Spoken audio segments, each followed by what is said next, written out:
Woe, cleansed, and sent. Isaiah chapter 6, verse 1 through 8. There are moments in life that shake us, moments that change our perspective forever. Isaiah experienced one of those moments when he was given a vision of the Lord in His holiness. In 8 verses, we see the pattern that still holds true for every believer. An encounter with God humbles us, cleanses us, and sends us out. Today we'll walk through this powerful passage in 3 movements: woe, cleansed, and sent. In verse 1, Isaiah begins by telling us, "In the year that King Uzziah died, I saw the Lord." Uzziah's death marked the end of stability for Judah. The throne of man was empty, but Isaiah saw the throne of heaven was still occupied. He saw the Lord high and lifted up, with seraphim crying, "Holy, holy, holy is the Lord of hosts. The whole earth is full of His glory."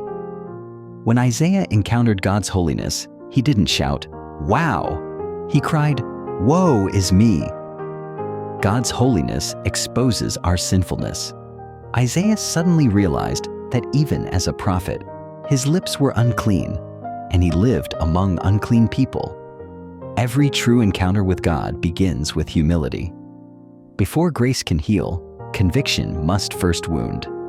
When we truly see God for who He is, we also see ourselves for who we are: broken, needy, and in desperate need of mercy.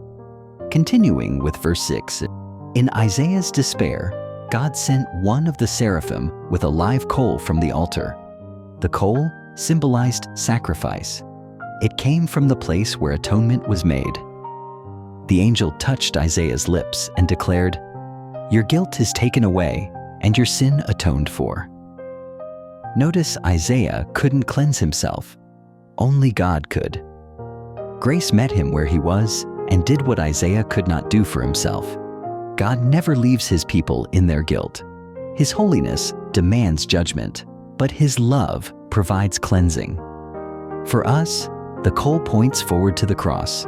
Jesus Christ is the ultimate sacrifice, the one who takes away our guilt and makes us clean. Maybe you've been living under the weight of shame.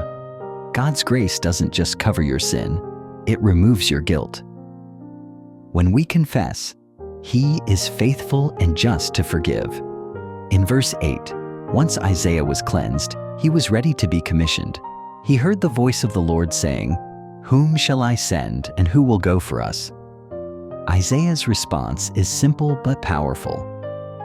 "Here am I, send me." Forgiven people become willing people. Cleansing always leads to calling. God doesn't purify us just for our sake, but so that we can be vessels of His mission. Isaiah didn't know all the details. He didn't ask where or how long. He simply surrendered. God is still asking that same question today. Whom shall I send? The forgiven heart says, "Here I am, Lord. Use me." In conclusion, Isaiah's vision gives us a pattern for encountering God. Woe, recognize our sin in the light of His holiness. Cleansed, receive His grace and forgiveness. Sent, respond to His call with surrender and mission. Maybe today you are at the first stage, aware of your sin. Or perhaps you need to rest in God's cleansing grace.